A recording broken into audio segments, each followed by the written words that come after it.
بسم اللہ الرحمن الرحیم۔ السلام علیکم ناظرین گرامی، کسی جگہ ابو نصر سیاد نامی ایک شخص ہوتا تھا جو اپنی بیوی اور ایک بچے کے ساتھ غربت و افلاس کی زندگی بسر کر رہا تھا۔ ایک دن وہ اپنی بیوی اور اپنے بچے کو بھوک سے نڈھال اور بلکتا روتا گھر میں چھوڑ کر خود غموں سے چور کہیں جا رہا تھا کہ راہ چلتے اس کا سامنا ایک عالم دین احمد بن مسکین سے ہوا، جسے دیکھتے ہی ابو نصر نے کہا، اے شیخ، میں دکھوں کا مارا ہوں اور غموں سے تھک گیا ہوں۔ شیخ نے کہا، میرے پیچھے چلے آؤ، ہم دونوں سمندر پر چلتے ہیں۔ سمندر پر پہنچ کر شیخ صاحب نے اسے 2 رکعت نفل نماز پڑھنے کو کہا۔ نماز پڑھ چکا تو اسے ایک جال دیتے ہوئے کہا، اسے بسم اللہ پڑھ کر سمندر میں پھینک دو۔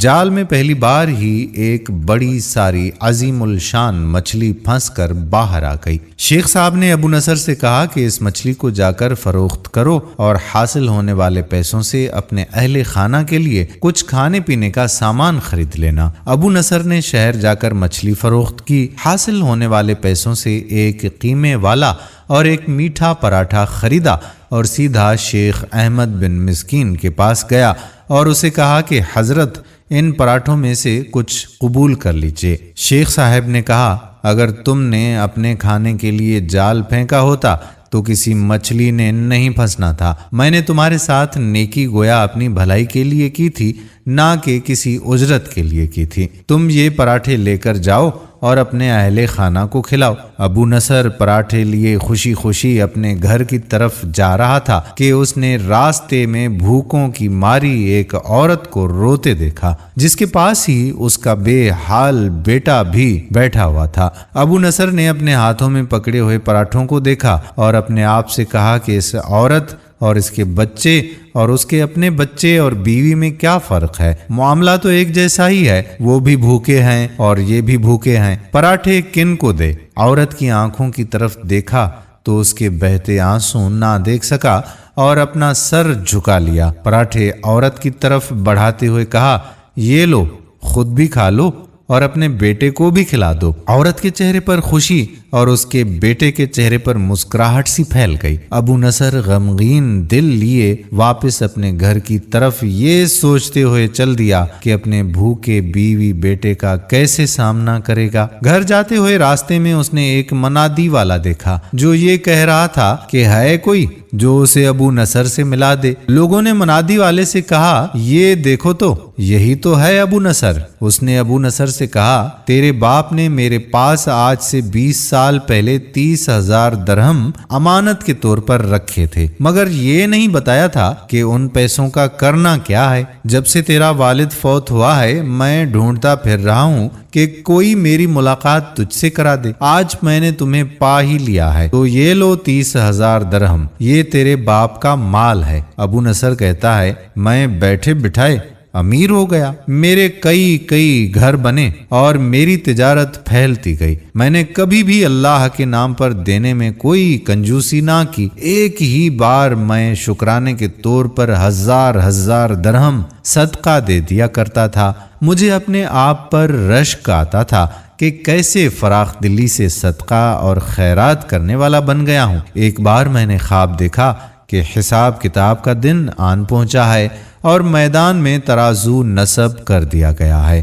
منادی کرنے والے نے آواز دی، ابو نصر کو لایا جائے اور اس کے گناہ و ثواب تولے جائیں۔ کہتا ہے کہ پلڑے میں ایک طرف میری نیکیاں اور دوسری طرف میرے گناہ رکھے گئے تو گناہوں کا پلڑا بھاری تھا۔ میں نے پوچھا، آخر کہاں گئے ہیں میرے صدقات جو میں اللہ کی راہ میں دیتا رہا تھا؟ تولنے والے نے میرے صدقات نیکیوں کے پلڑے میں رکھ دیے۔ ہر 1000 درہم کے صدقے کے نیچے نفس کی شہوت، میری خود نمائی کی خواہش اور ریاکاری کا ملمہ چڑھا ہوا تھا، جس نے ان صدقات کو روئی سے بھی زیادہ ہلکا سا کر دیا تھا۔ میرے گناہوں کا پلڑا ابھی بھی بھاری تھا۔ میں رو پڑا اور کہا، ہائے رے، میری نجات کیسے ہوگی؟ منادی والے نے میری بات کو سنا تو پھر پوچھا، ہے کوئی باقی اس کا عمل؟ تو لے آؤ۔ میں نے سنا ایک فرشتہ کہہ رہا تھا، ہاں، اس کے دیے ہوئے 2 پراٹھے ہیں جو ابھی تک میزان میں نہیں رکھے گئے۔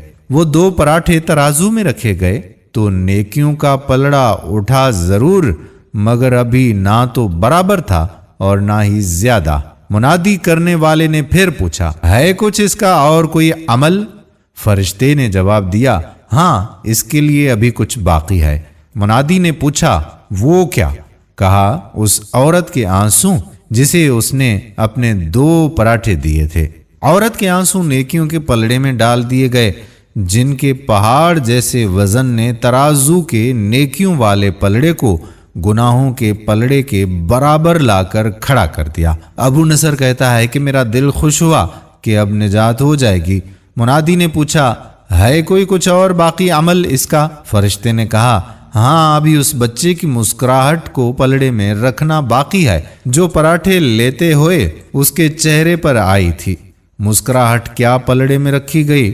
نیکیوں والا پلڑا بھاری سے بھاری ہوتا چلا گیا۔ منادی کروانے والا بول اٹھا، یہ شخص نجات پا گیا۔ ابو نصر کہتا ہے، میری نیند سے آنکھ کھل گئی۔ میں نے اپنے آپ سے کہا، اگر میں نے اپنے کھانے کے لیے جال پھینکا ہوتا تو کسی مچھلی نے نہیں پھنسنا تھا، اور اپنے کھانے کے لیے پراٹھے خریدے ہوتے تو آج نجات بھی نہ ہوتی۔ اللہ تعالی ہمیں صدقات و خیرات چھپ کر کرنے کی توفیق عطا فرمائے اور لوگوں کو زیادہ سے زیادہ صدقات دینے کی توفیق عطا فرمائے۔ آمین ثم آمین یا رب العالمین۔ دوستو، ہم امید کرتے ہیں کہ ہماری آج کی ویڈیو بھی آپ کو پسند ضرور آئی ہوگی۔ کسی کی مسکراہٹ اس سے نہ چھن جائے، کسی کا پیٹ خالی نہ رہ جائے۔ اس ویڈیو کو شیئر کریں تاکہ دوسرے لوگوں تک بھی یہ بات پہنچ جائے اور وہ بھی خیرات اور صدقات دے دیں گے تو آپ کو بھی ثواب ملے گا، ہمیں بھی اس کا ثواب ضرور ملے گا۔ آنے والی ویڈیو تک آپ کا اپنا میزبان قادر بخش کلہوڑو آپ سے اجازت چاہتا ہے۔ اپنی دعاؤں میں رکھیے گا یاد۔ اللہ نگہبان۔